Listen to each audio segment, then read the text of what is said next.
के पास पहुंचे और कोई उपाय भी नहीं हो पाता है, कोई तरह भी नहीं चलता है उसका, पीढ़ी भागता है अपने हम सब कुछ कर लेंगे सब कुछ कर लेंगे, कुछ पता नहीं है। एकाग्रता कैसे आवेगी महादेव के प्रति?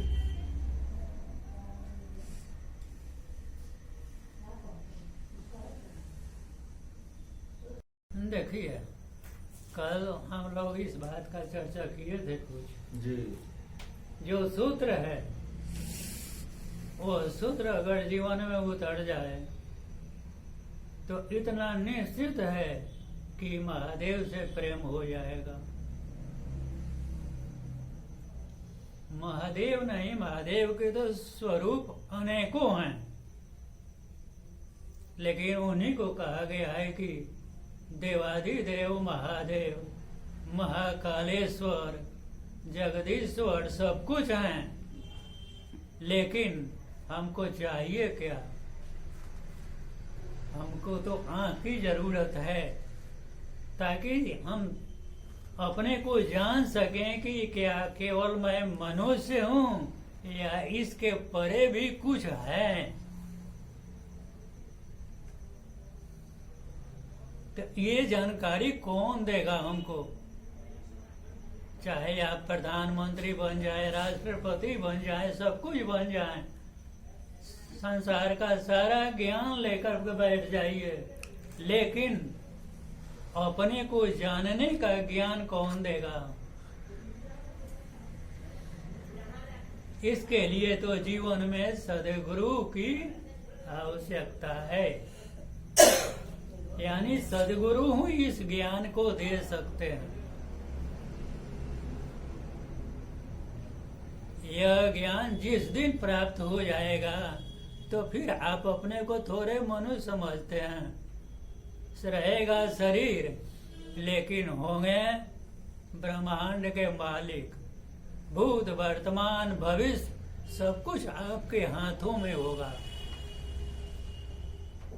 जितने सिद्ध संत महात्मा हुए हैं, आइए आइए आइए आइए बैठिए, आइए अनूठी बैठिए। सभी को हर हर महादेव। आइए, गुरु की आवश्यकता है। यह ज्ञान सदगुरु ही दे सकते हैं, दूसरा कोई नहीं दे सकता।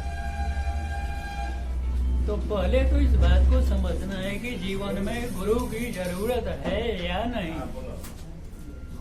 जब जरूरत समझ में आएगी तब ना हमारा कदम जो है सो बढ़ेगा। धन की जरूरत होती है तो आप धनवान बनने की कोशिश करते हैं, गाड़ी का मालिक बनने की ऐसे कोशिश करते हैं। तो उसी तरह सबसे पहले इस बात का एहसास तो हो कि हाँ, हमें गुरु की जरूरत है, तब हम अपना कदम बढ़ाएंगे। और यह विचार थोपने की चीज नहीं है, मात्र ग्रहण करने की चीज नहीं है, उन विचारों पर चलने की चीज है।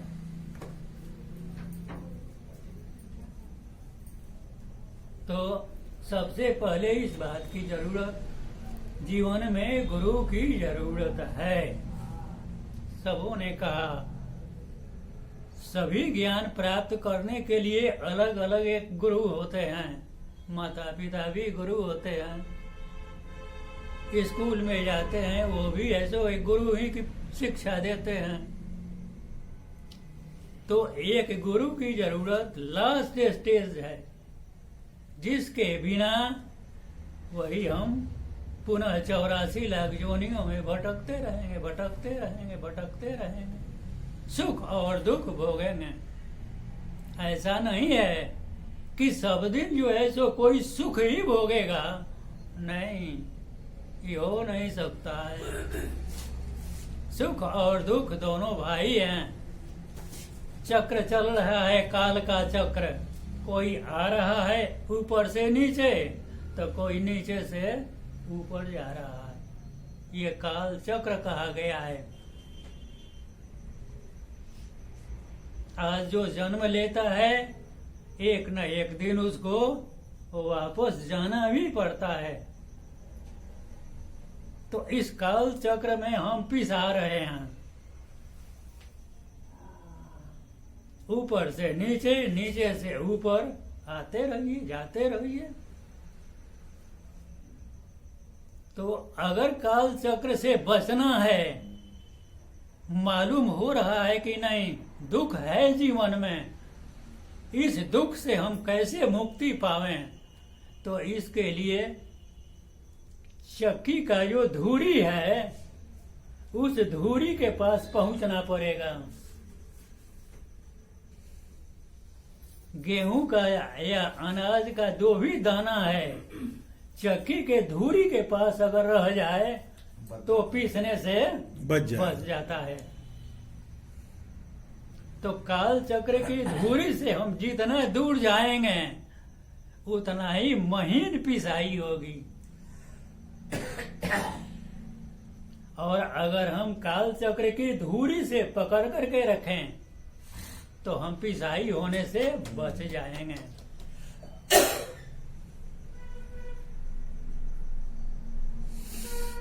इसलिए गुरु की जीवन में जरूरत होती है कि गुरु इस काल चक्र में अपनी धूरी के पास रखते हैं कि नहीं, जितना दूर जाओगे उतना ही तुमको दुख भोगना पड़ेगा, तकलीफ भोगना पड़ेगा। तो गुरु काल चक्र की धूरी है। तो गुरु जो हैं, अब ऐसे गुरु जीवन में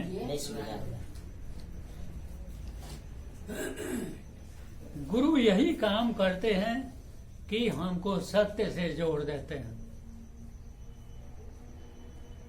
जहां सत्य से जोड़ दिए तो फिर इस संसार का मोह बंधन अपने आप धीरे धीरे खत्म हो जाएगा।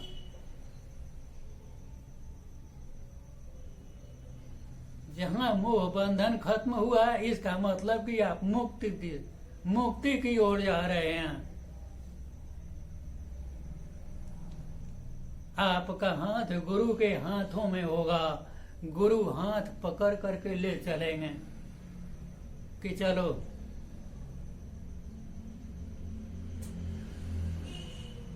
राजा भरथरी को अपनी उनकी पत्नी का क्या जो नाम था, पिंगला पिंगला पिंगला यानी असीम प्यार था। लेकिन गुरु गोरखनाथ ने चाहा, उनकी इच्छा हुई कि यह व्यक्ति यह तो महान योगी बनने वाला है और इस संसार में जाकर के फंस गया है। उन्होंने एक अमर फल दिया, परिचय नहीं दिया कि मैं गोरखनाथ हूँ, लेकिन साधु के भेष में उन्होंने एक अमर फल दिया कि लो ये अमर फल खा के अमर हो जाओ। तो राजा भरथरी, उनको प्यार तो अपनी पत्नी से था, उन्होंने उस अमर फल को दे दिया अपनी पत्नी को कि लो खा लो, खा के अमर हो जाओगे।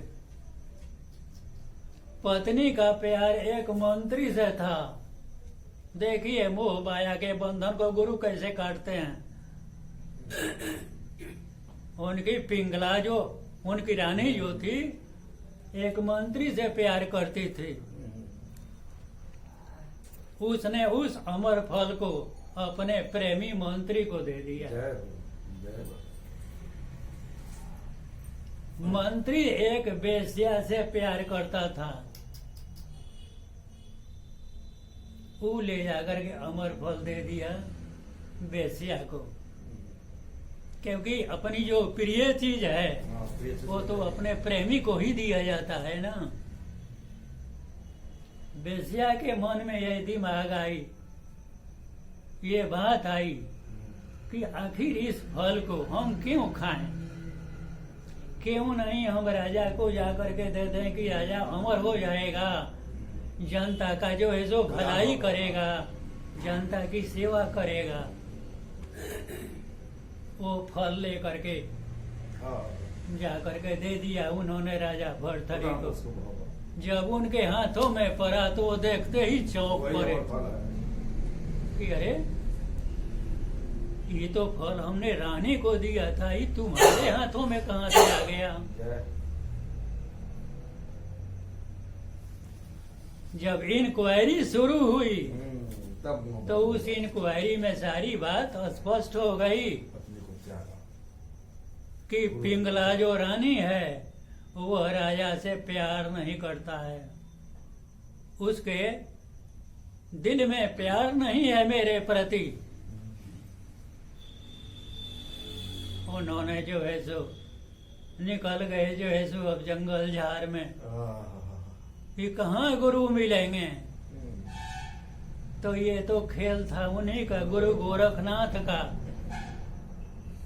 जंगलों में जो है सो जाकर के गुरु गोरखनाथ से चरणों में जो है सो गिर पड़े, सरकार अब आप अपना शिष्य बना लीजिए, हमको राजपाट की अब कोई जरूरत नहीं है। गुरु गोरखनाथ ने देखा कि नहीं, अभी भी इसके मन में कुछ प्यार, कुछ जो है सो संसार के प्रति अभी आसक्ति है। उन्होंने कह दिया कि जाओ अपनी पत्नी से माँ कह करके संबोधित करके और भिक्षा ले करके आओ, तब तुमको हम अपना शिष्य बना लेंगे। वो पुनः आए और कहते हैं अपनी पत्नी से कि माँ भिक्षाम देहि, हे माँ मुझको भिक्षा कुछ दो। पिंगला कहती है कि हे स्वामी, क्या आप मुझे नहीं पहचानते हैं कि मैं आपकी जो है सो पत्नी हूँ। भर्तृहरि ने कहा कि नहीं, यहाँ कोई मेरा पत्नी नहीं है, अगर भिक्षा देना है तो दो, नहीं तो मैं वापस चलूंगा। माँ कह करके संबोधित करके भिक्षा लिए। पिंगला रो रही थी, फिर भी जैसो कोई असर जैसो उन पर नहीं पड़ा और गए गुरु गोरखनाथ के पास। गुरु गोरखनाथ ने उनको चेला बनाया, हाथ पकड़ा, चलते बने। महान योगी हुए राजा भर्तृहरि, साधारण नहीं हुए, महान योगी हुए। तो भाई इस दुनिया में रहना है तब तो माया बंधन आपको छोड़ेगा नहीं, और इस दुनिया को छोड़कर जाना भी है, यह निश्चित है, इसको कोई काट नहीं सकता है। आए हैं तो जाना ही पड़ेगा, आया है सो जाएगा। राजा रंग फकीर। फकीर, चाहे राजा हो चाहे गरीब हो चाहे दरिद्र हो, लेकिन सबको वापस यहाँ से चला जाना है। तो सुख और दुख का चक्र चलते रहे। इस सुख और दुख से अगर वंचित होना है तो भाई जीवन में गुरु की जरूरत है। ऐसे गुरु होते कौन हैं? तो अभी तक जितना भी इतिहास हमारे सामने आया है, उस इतिहास का पन्ना उलट करके देख लीजिए। गौतम बुद्ध राजा का बेटा, जिनके बचपन का नाम था सिद्धार्थ, लेकिन जब वो ऐसे उनको पास इस बात का ज्ञान हुआ, यानी प्रतिदिन जो है सो बचपन से ही वो शांति की खोज में रहते थे, घर में मन नहीं लगता था। राजा ने शादी कर दिया कि स्त्री के साथ रहेगा तो कम से कम कुछ मन इसका भटकेगा उधर संसार की ओर। फिर भी कोई असर नहीं। फिर राजा ने कहा सारथी को कि ले जाओ, इसको थोड़ा सा घुमाओ। राजा जो है सो गौतम बुद्ध को भेजे रथ पर, तो देखा कि एक आदमी लाठी टेंगते हुए और सड़क पर चल रहा है। उन्होंने पूछा, राजा के बेटा थे, पूछा सारथी से ये कौन है?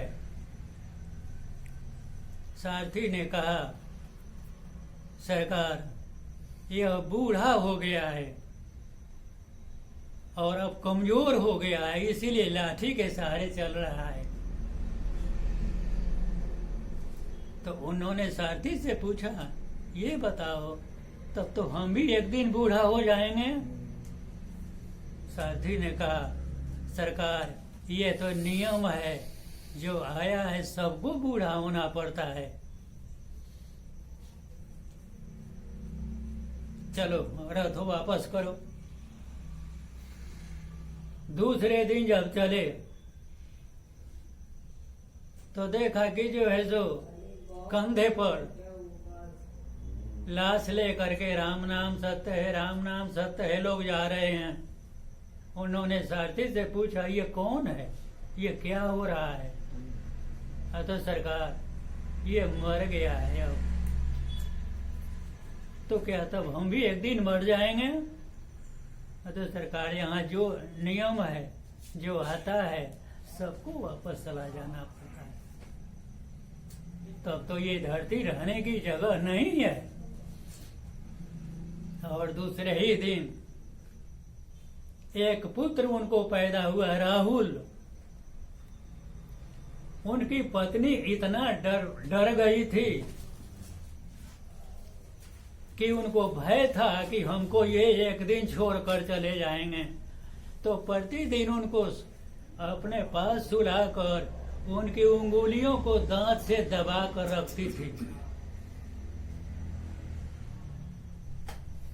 लेकिन अब इरादा तो अब पक्का हो गया था कि हमको अब राजपाट की जरूरत नहीं है, वो सत्य खोज की जरूरत है।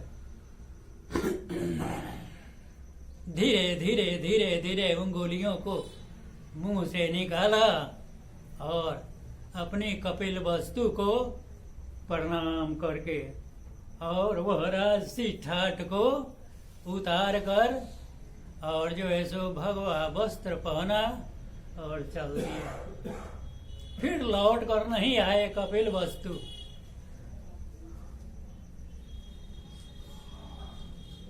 कितना भटके, अंत में गया में उनको बोध हुआ। आवाज आई कि ऐ गौतम जीवों पर दया करो। यानी राजा का बेटा, और देखिए कहां पर उतर गया, लंगोटी पर उतर गया।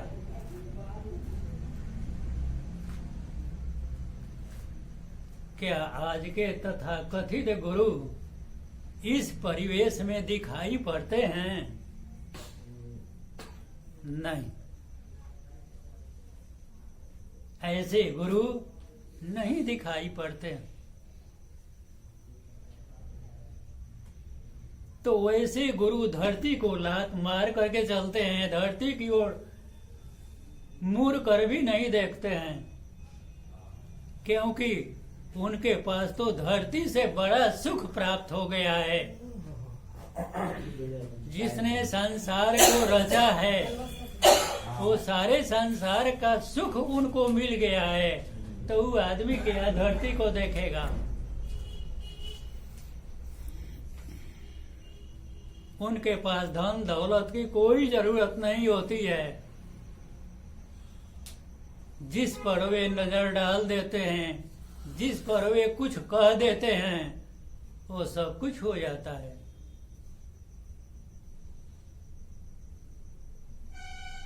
यानी वैसे गुरु धन और दौलत से बिल्कुल दूर रहते हैं।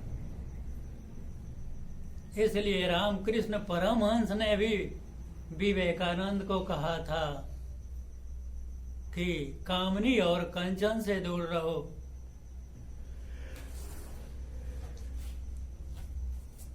कंचन मने धन, कामनी और कंचन से दूर रहो। इतना ही नहीं, माँ काली से प्रार्थना भी वो करते थे कि हे माँ, नरेन की शादी नहीं होनी चाहिए। बचपन का नाम नरेन था, अन्यथा मैं उनको विवेकानंद नहीं बना सकता हूँ, प्रार्थना करते थे। तो वैसे गुरु धरती को लात मार करके चलते हैं, वैसे गुरु आज इस परिवेश में नहीं है।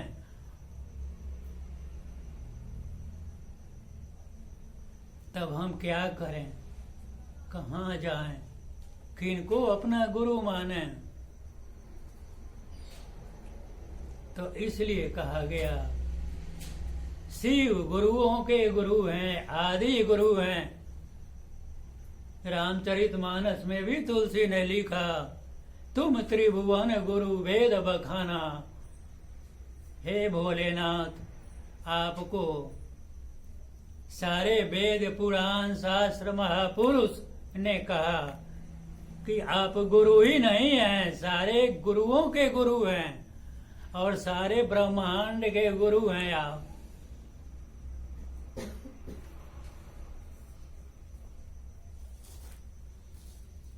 तो क्यों नहीं हम तब अपना शिव को अपना गुरु मानकर यह जांच करके चलें कि देखें हमारे जीवन में क्या परिवर्तन होता है, कहाँ भटकेंगे हम। गुरु की पहचान हमारी अपनी आंखों से नहीं हो सकती है। अगर इस धरती पर वैसे गुरु होंगे भी तो मिलना बहुत मुश्किल है, क्योंकि साफे कबीर ने कहा, किसी हन के लेहरे नहीं, हंसन की नहीं पात, लालन की नहीं बोरियां, साधु न चले जमात। जो साधु होता है, जो ऐसे गुरु होते हैं, वे जमात में नहीं चलते हैं, वे तो एकला चलो रे मन, एकला चलो। हर हर महादेव।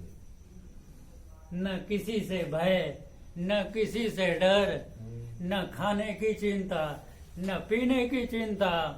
उनका तो मालिक सत्य है, परमात्मा है, वो तो स्वयं परमात्मा बन करके बैठा हुआ है। तो हम कैसे पहचानेंगे? इसलिए आज शिव को गुरु मानने की आवश्यकता आ गई है। क्यों नहीं हम शिव को अपना गुरु मानकर परीक्षा करके देखें कि मेरे जीवन में क्या परिवर्तन आता है। अब रही बात कि शिव को हम कैसे अपना गुरु मानेंगे, तो भाई आपके पिताजी हैं ना, आपकी माँ है ना, भाई है ना, तो कैसे आप किसी भाई को भाई कहते हैं? कैसे आप किसी को माँ कहते हैं?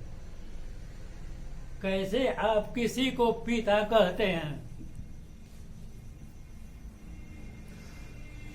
यानी एक भाव के अंदर आप हैं ना। भावे से न कोई माँ है, भावे से न कोई जो है सो पिता है, भावे से पत्नी है।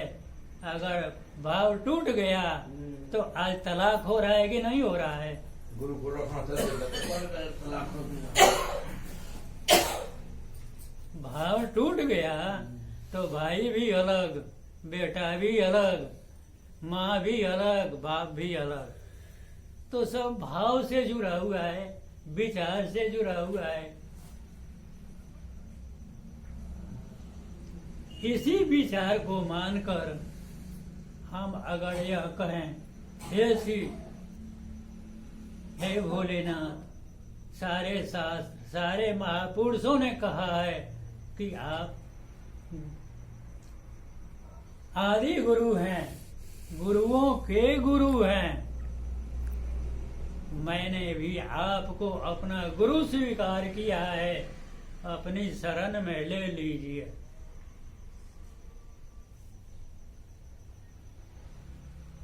जैसे जैसे भाव आएगा यानी प्रेम बढ़ेगा, वैसे वैसे गुरु से साक्षात्कार होते जाएगा।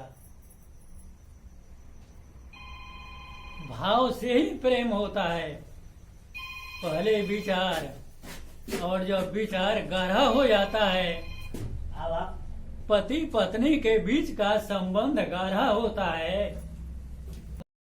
पति का दुख पत्नी और पत्नी का दुख पति बर्दाश्त करता है। उसके हर दुख सुख में वह शरीक होता है। भावे से ना, तो इसी भाव को लेकर के हम शिव को अपना गुरु स्वीकार करें। अब रही बात की ये भाव गहरा होना चाहिए।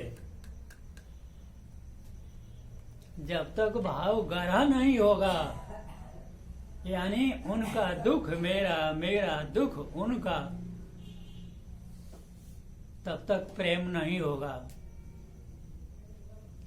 पत्नी चले पश्चिम और पति चले पूरब, जय हो।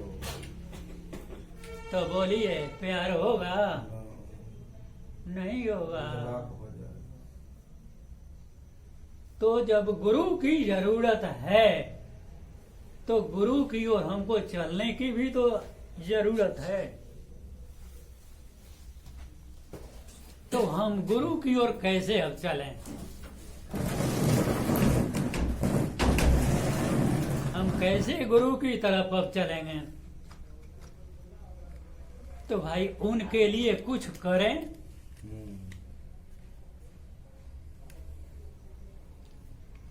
तो हम ऐसे धन दौलत नहीं मांगते हैं, धोती कुर्ता तक नहीं मांगते हैं। तब हम करें क्या उनके लिए?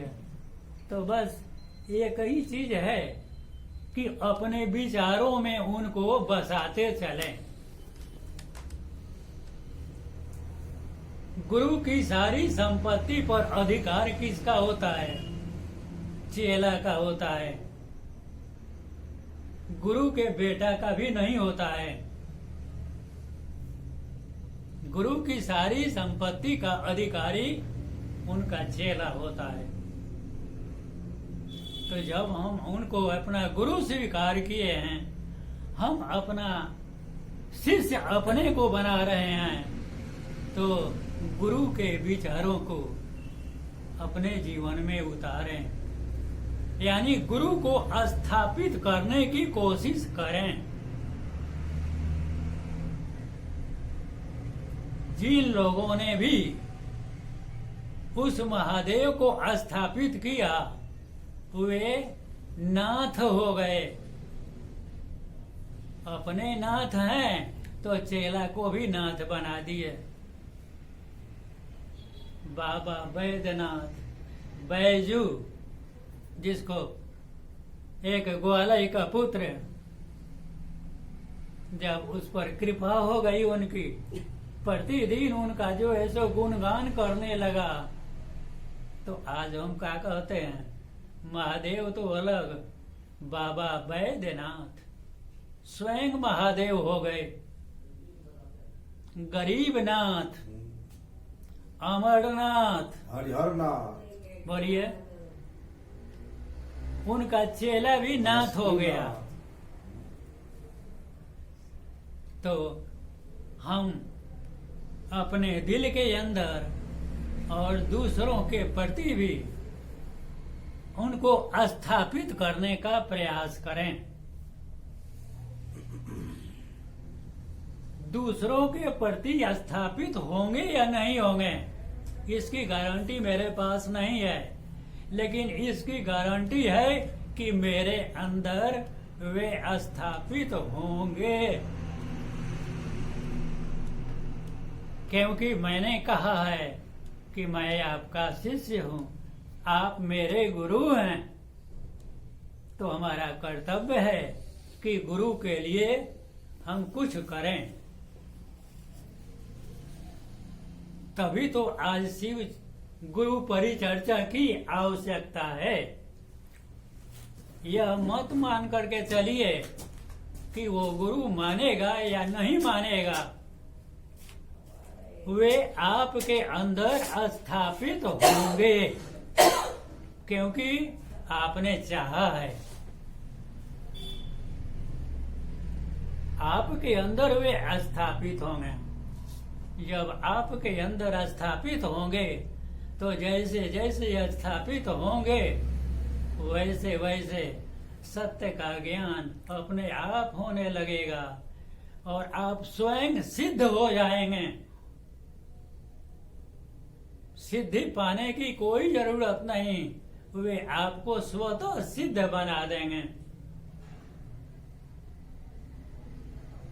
जो भी आज सिद्धि प्राप्त किया है, लोग जाते हैं, बाबा एगो बेटा दे दीजिए, बाबा ये विपत्ति है, ये है, वो जो कह देता है हो जाता है। तो शिव को हम स्थापित करने का प्रयास करें, अर्थात लोगों के बीच, जनमानस के बीच, दुनिया के बीच हम इस बात को रखें, शिव आदि गुरु हैं, गुरुओं के गुरु हैं, भाई उनको गुरु मानकर और दुखों से मुक्ति पाओ।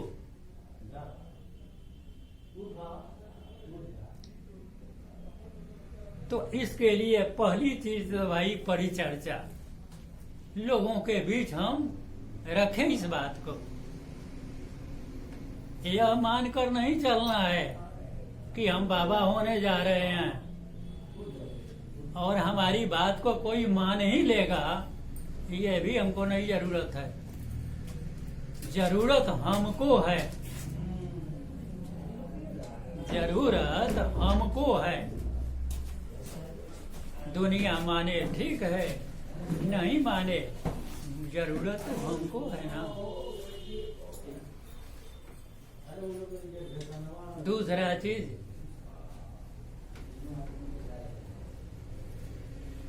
नाम जप से गुरु की प्राप्ति होती है।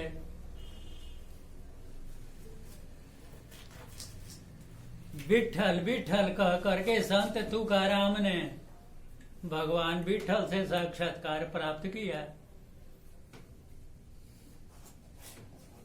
आज भी जितने सिद्ध लोग हैं गुरु मंत्र देते हैं कि मंत्र का जप करो, तो भाई वो सिद्ध होंगे तब न वो मंत्र आपके अंदर काम करेगा। अगर सिद्ध नहीं है तो फिर सुन लिए और कल इस कान से निकाल दिए।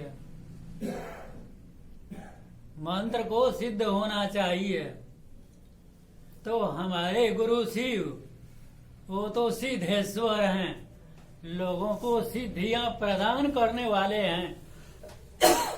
तो फिर उनके मंत्र तो स्वतः सिद्ध हैं, उसको सिद्ध करने की कोई जरूरत नहीं है। आप नाम के जप को सिद्धि प्राप्त कर सकते हैं। इसलिए रामायण में भी कहा गया है, क्योंकि कलयुग में देखिए वैसा कोई वातावरण नहीं है, न वैसा साधन है कि जिसको प्राप्त कर हम चल सकते हैं। बेटा बेटी को छोड़ करके जा सकते हैं? नहीं जा सकते हैं। यहीं पर हमको करना होगा, इसी संसार के बीच जो हमको सिद्ध बना दे वही गुरु की जरूरत है। तो शिव इसी संसार के बीच में हैं। उनके पास अनेकों विधाएं हैं। जिस विधा से आप उनके पास चलिए, उनकी ओर बढ़िए, आपको घर में ही सिद्ध पर बना देंगे, सब कुछ कर देंगे। उनको सिखाने की जरूरत नहीं है। वो तो सिद्धेश्वर हैं, सिद्धियों को प्रदान करने वाले हैं।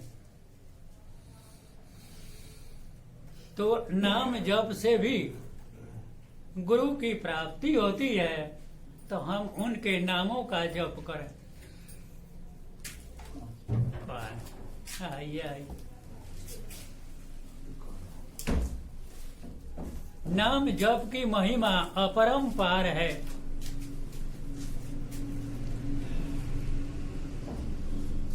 प्रहलाद का नाम हम लोग ने सुना ही है।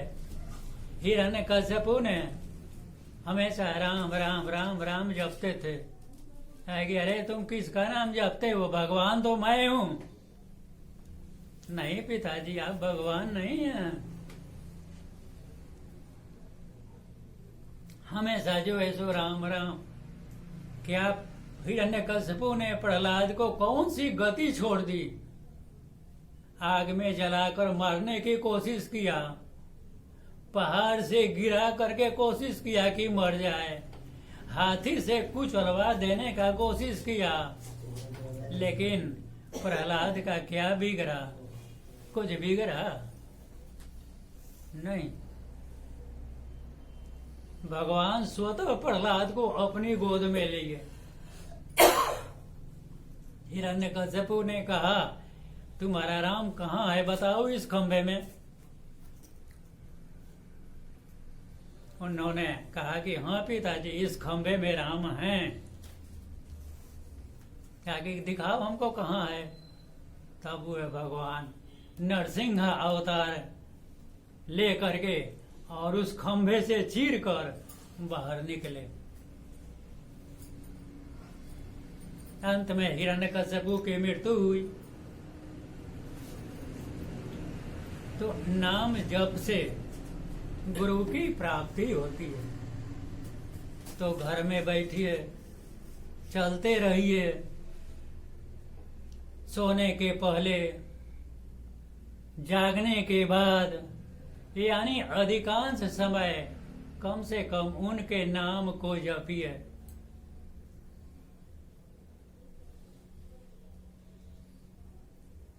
नामों के भी अनेक हैं। नमः शिवाय जपिए, जय शिव कीजिए, लेकिन उनके नाम का उच्चारण कीजिए मने मन।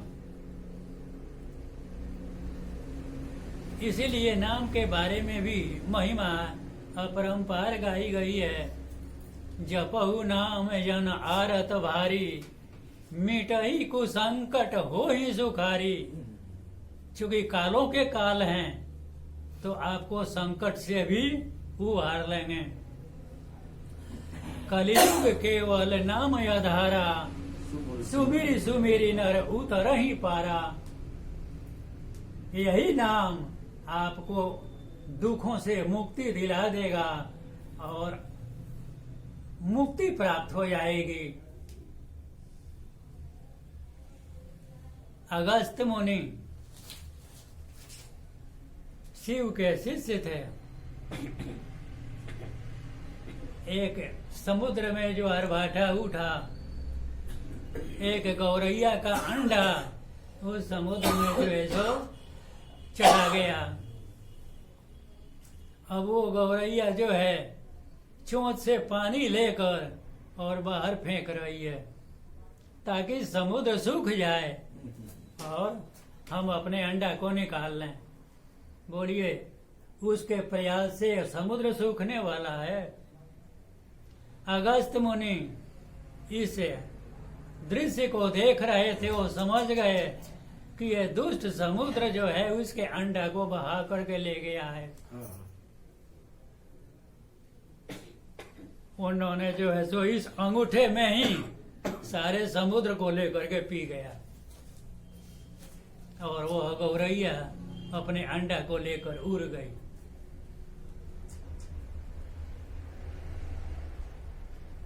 नाम लेत भव सिंधु सुखाए, करहु विचार सुयन मन माहे।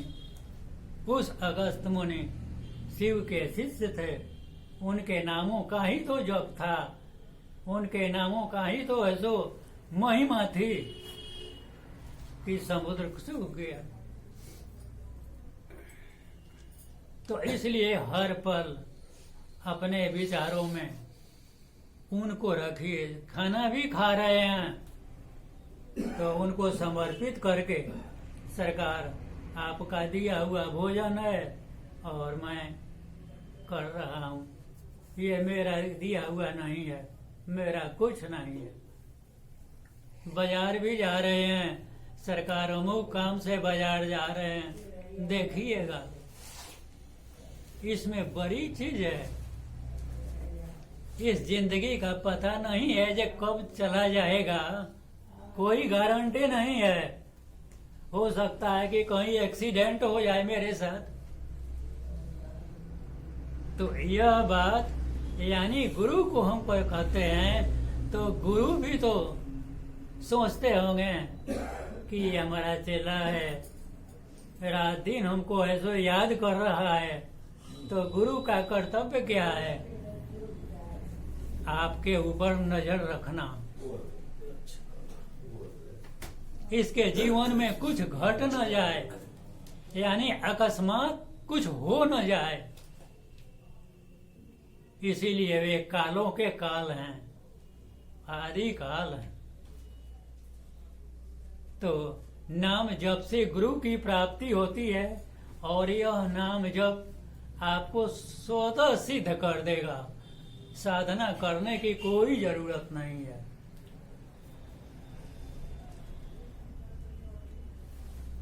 यानी गुरु की कृपा पाने का यही एक रास्ता है।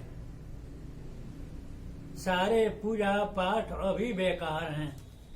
अगर आप अगरबत्ती भी दिखाते हैं तो क्या आपका मन वहां रहता है? नहीं रहता है, मन तो कहीं है दूसरे जगह।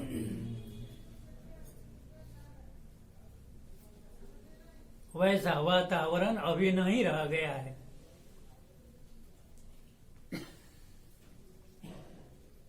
तो उनकी कृपा ही सब कुछ है। उनकी कृपा पा लिए, आपका जीवन धन्य हो गया। यानी आपका हाथ उनके हाथों में होगा, आपको पकड़कर और स्वतः ले चलेंगे।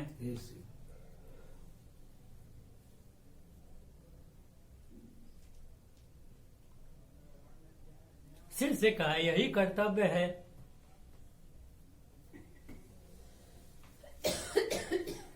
यानी धीरे धीरे धीरे धीरे यह प्रेम में बदल जाएगा। जब प्रेम हो जाएगा तो हमारा सब कुछ उनका, उनका सब कुछ मेरा। क्योंकि गुरु की संपत्ति का अधिकारी कौन होगा? अपनी अगर सिद्धि भी देना चाहेंगे तो किसको देंगे? अपने चेला ही को न देंगे, अपने बेटा को भी तो नहीं दे सकते।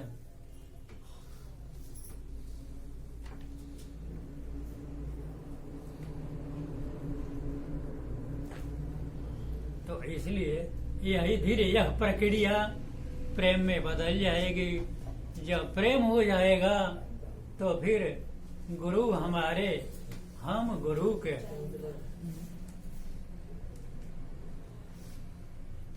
तो उनको स्थापित करने का एकमात्र यही विचार है कि हमारे हर विचार में वही बसे, दूसरा कोई नहीं।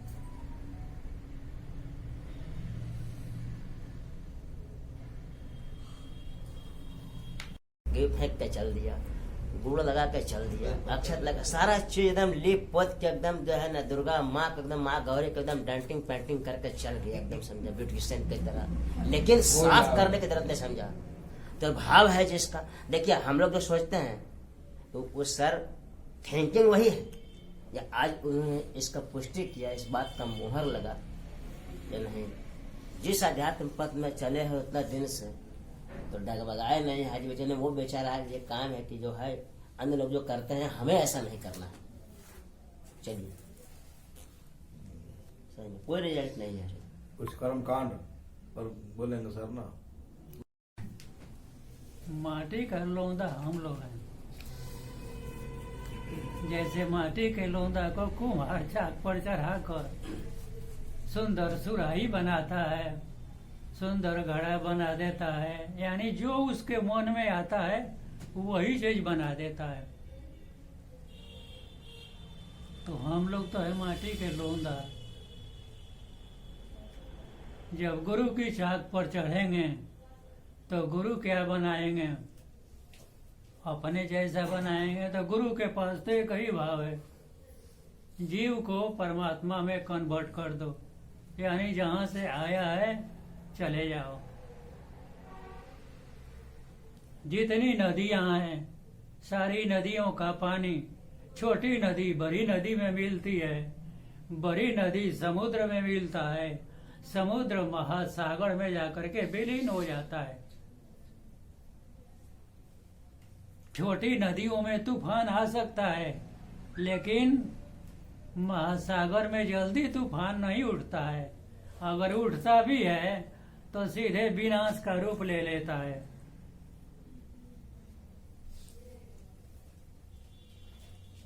तो फिर जिस दिन जो है सो हम लोग महासागर में विलीन हो जाएंगे तो फिर थोड़े कहेंगे कि मैं हूँ, ये पिता हैं, ये भाई हैं, ये बहन है, सब विलीन हो जाएगा भाव। सुखदेव मुनि बचपन में जब माँ के गर्भ से पैदा हुए चलते चले गए। व्यास जी ने कहा बेटा कहाँ जा रहा है? तो सुखदेव मुनि ने कहा बेटा कहाँ जा रहा है? यहाँ कौन किसका बेटा है, कौन किसका बाप है? यानी व्यास जी से भी जो है सो ऊपर चले गए। कभी दुनिया को उठाकर देखा नहीं, हमेशा सिर नीचे झुकाए और चलते थे। तो जिस दिन यह ज्ञान हो जाएगा तो फिर आपसे कहने की जरूरत नहीं पड़ेगी और न स्वतः आप दूसरे को कहेंगे, आप तो अपने आप आनंद में रहेंगे।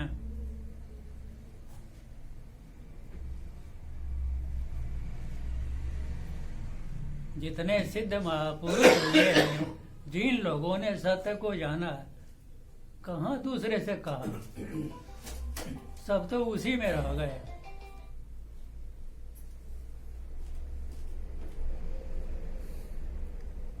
जब जान जाएंगे सब तो फिर वही हो गया। फिर वो क्या कहेंगे किसी से, दूसरों से फिर तो कहने लायक रहा नहीं, सब तो एक ही दिखाई पड़ेगा। जब तक जीव भाव है तभी तक कह रहे हैं।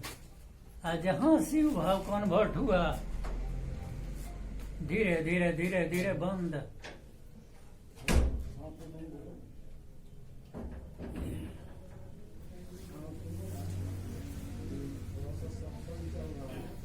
आसक्ति विरक्ति में बदल जाएगी। जब पता चल जाए कि नहीं तुमको भी जाना है यहाँ से, अपने अंदर मैं कौन हुई इस बात का एहसास अगर हो जाए तो फिर ठीक है, कहते हैं जे कौन किसका क्या है, कोई किसी का नहीं है। उधर गुण तो फिर खत्म हो गया सर। लेकिन यही तो ज्ञान हमारे पास नहीं है।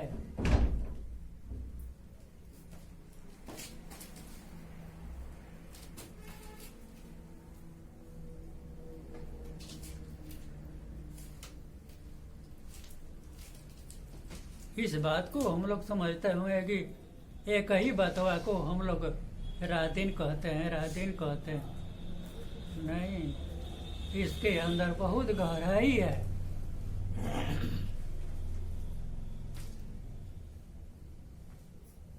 ये पुराना होने वाला नहीं है। शिव अनादि हैं, अभी भी हैं, हमारे जाने के बाद भी रहेंगे। सारी दुनिया तो उन्हीं की मुट्ठी में है। जी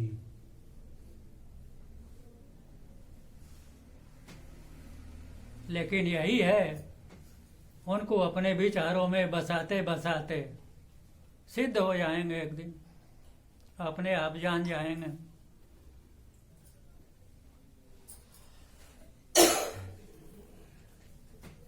बहुत बड़ा विज्ञान है।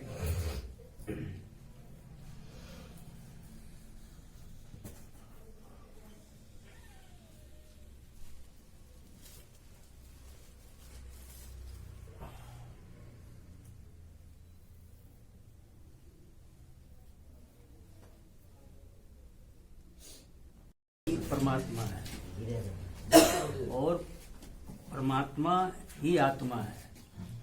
वही परमात्मा का छोटा भाव, छोटा रूप, छोटा अंश सब सुन आत्मा है।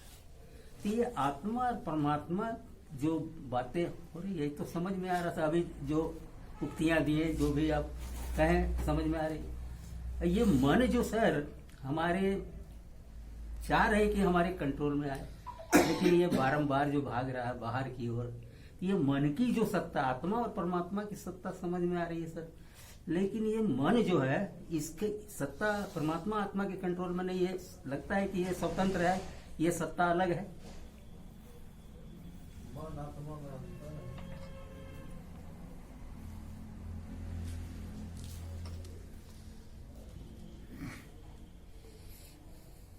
देखिए,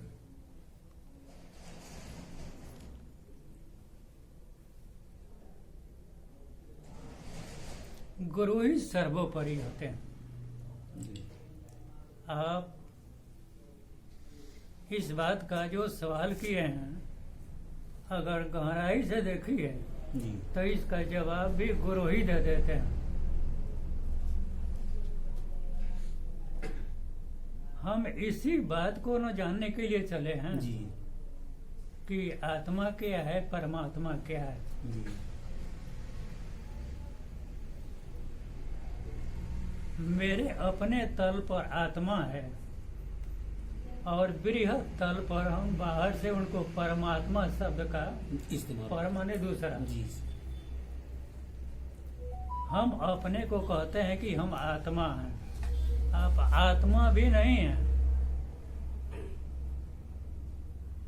आप जीव हैं। जीव तल पर यह प्रश्न होगा आत्मा और परमात्मा का। लेकिन जिस क्षण हम परमात्मा को जान जाएंगे या आत्मा को ही अगर हम जान जाएंगे तो उस दिन यह प्रश्न बंद हो जाएगा।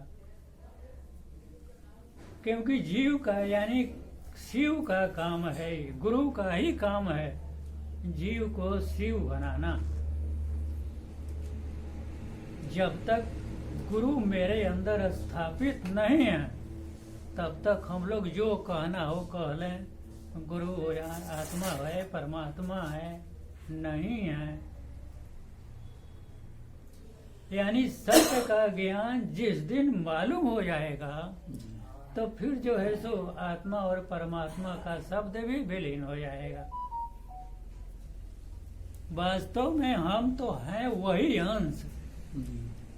सारे शास्त्रों ने स्पष्ट कहा है, ईश्वर अंश जीव अविनाशी, चेतन अमल सहज सुख राशि। हम हैं वही।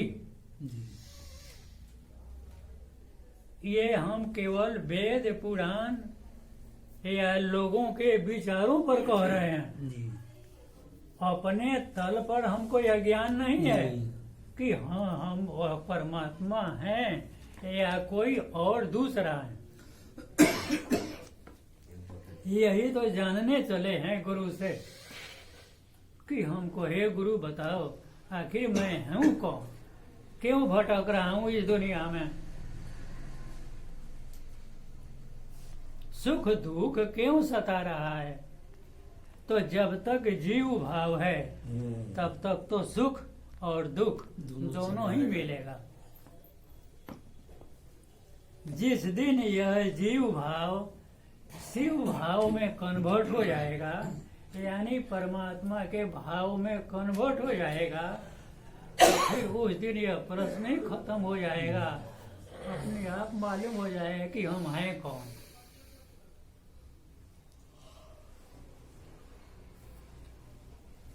तो इसका ज्ञान हम तो अभी किताबों के आधार पर न कह रहे हैं, या दूसरों के साधु संतों के कहे हुए बातों को ही न कह रहे हैं। जी इसलिए कह रहे हैं कि ताकि चलने में थोड़ा सहूलियत हो।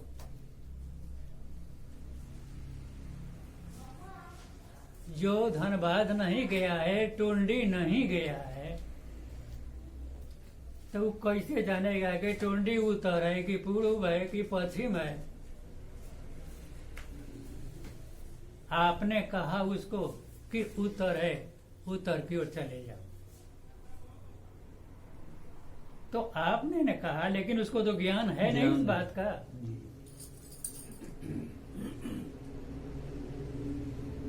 यानी यह जो पथ बनाया गया है, इस पथ से अगर हम आगे चलें तो मिल जाएगा।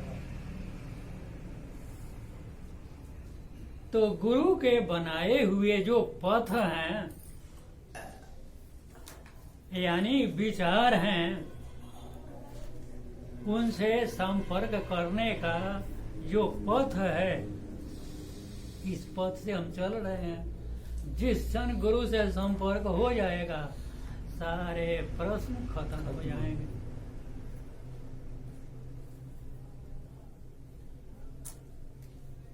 लेकिन हमारे कहने से या किताबों के पढ़ने से ये ज्ञान होने वाला नहीं। तब तो कबीर ने कहा कि पोथी पढ़ी पढ़ी जगमुआ पंडित भयानो को।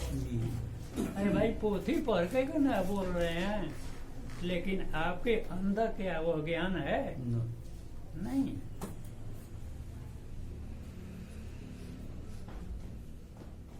तो गुरु के विचारों पर चलकर गुरु से जिस दिन संपर्क हो जाएगा, यानी हमारे अंदर स्थापित हो जाएंगे, सारे जवाब खत्म। सारा वेद इसी के अंदर होगा, सारे पुराण इसी के अंदर होंगे, सारे संतों महात्माओं का प्रवचन यही होगा। तो वही तो जानने चले हैं। हम तो किसी को ऐसा शिव नहीं बना सकते हैं, हमारा पावर नहीं है, वो गुरु का काम है। हम लोग केवल इतना ही कहते हैं ताकि उस ओर चलने में सहूलियत हो।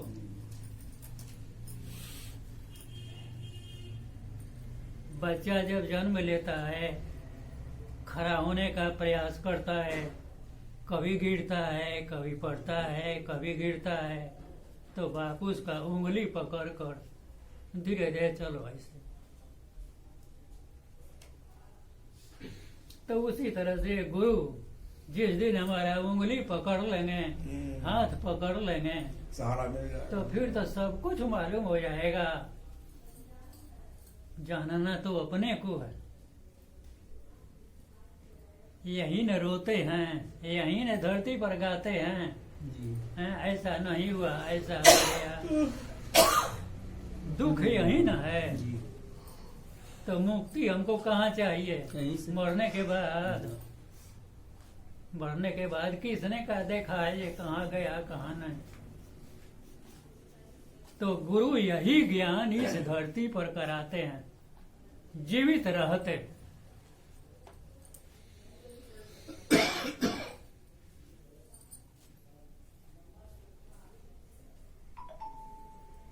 इसलिए यह तो गुरु का काम है, ये तो हमारा काम है नहीं।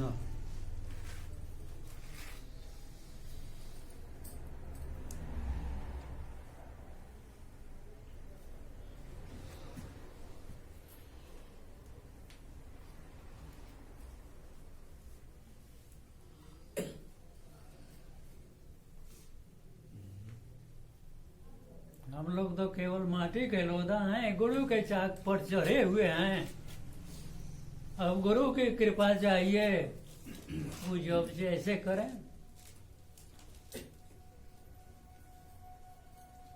अस्वीकार भी नहीं कर सकते हैं कि तुमको मैं अपना शिष्य नहीं मानूंगा, क्योंकि वे जगत के गुरु हैं, जगत के कण कण में व्याप्त हैं। हरि व्यापक सर्वत्र समाना, प्रेम ते प्रगट हो ही मैं जाना। स्वयं महादेव पार्वती से कह रहे हैं कि हे पार्वती, मैं यही जानता हूँ कि वह परमात्मा प्रेम से प्रकट होता है।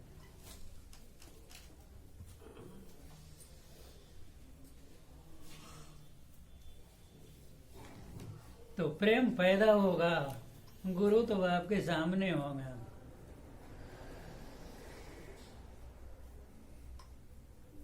अभी हम कैसे झूठे कह दें कि नहीं महादेव मेरे अंदर है? नहीं कह सकते। जिस दिन मेरे अंदर होंगे तो सारे सवालों का जवाब हो जाएगा। तब आप नहीं होंगे, माने आपका जीव भाव तब नहीं होगा। जैनी लोगों को देखते हैं श्वेतांबर और दिगंबर, हाँ? तो श्वेतांबर लोग तो अपना अंग वस्त्र थोड़ा पहनते भी हैं, लेकिन दिगंबर क्या है? नंग धरंग। तो केवल ऐसा नकल करने से हो जाएगा? महावीर जो है नंग धरंग कैसे हो गए? यानी उनको अपने शरीर का भी आभास खत्म हो गया, यानी इस बात का उनको ज्ञान हो गया कि नहीं, मैं शरीर नहीं हूँ, मैं तो वही हूँ। कपड़ा पहनने का ही बोध नहीं है, इसलिए वे नंग धरंग थे। दुनिया हंसे कुछ भी करे, उसको तो पता ही नहीं है। वो तो उस परम आनंद में डूबे हुए रहते थे। दुनिया का तो काम ही है हंसना।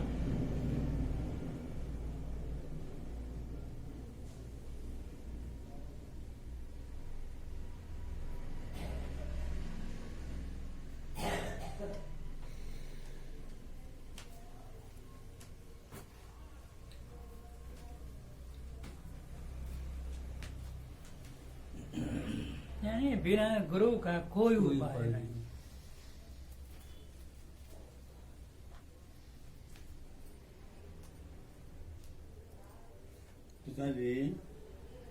हम गुरु को अपने अंदर स्थापित करने का प्रयास करें, और वही स्थापित करने के लिए हम आपसे कुछ कहते हैं, आप हमसे कुछ कहते हैं, आपस में हम चर्चा करते हैं, भजन करते हैं, कुछ भी करते हैं, लेकिन उद्देश्य क्या है? उद्देश्य यही है गुरु की ओर चलना, गुरु की प्राप्ति होना, यही मेरा उद्देश्य है।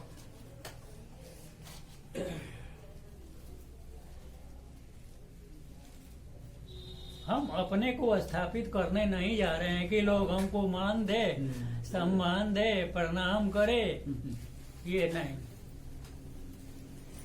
क्योंकि इसका रास्ता ही अलग है। तब ये दुनिया का रास्ता है, ये दुनिया में मान सम्मान पाने का है जो लालसा है, लेकिन गुरु के पास ऐसा नहीं है। गुरु तो हमसे महान है, तो मान सम्मान तो उनका होना चाहिए।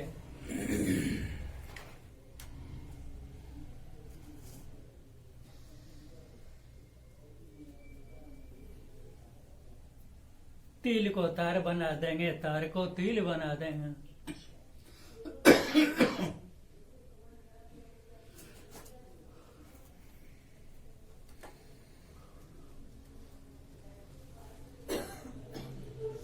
इसलिए गुरु की महिमा अपरंपार है। उनकी महिमा को गाते गाते हमारे अंदर वे बैठ जाएंगे। जब हमारे अंदर बैठ जाएंगे तो फिर प्रवचन भी बंद हो जाएगा। जब हम जान जाएंगे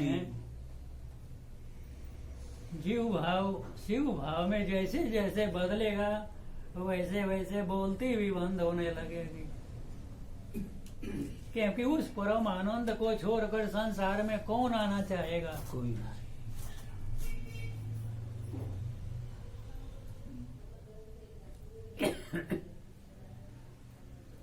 अभी रहेंगे ना सर आप?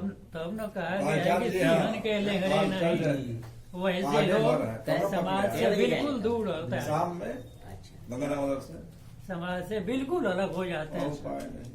कि यहाँ रहने की जगह नहीं है। पकड़ जंगल झाड़ पहाड़ पकड़ लेते हैं, क्यों पकड़ लेते हैं?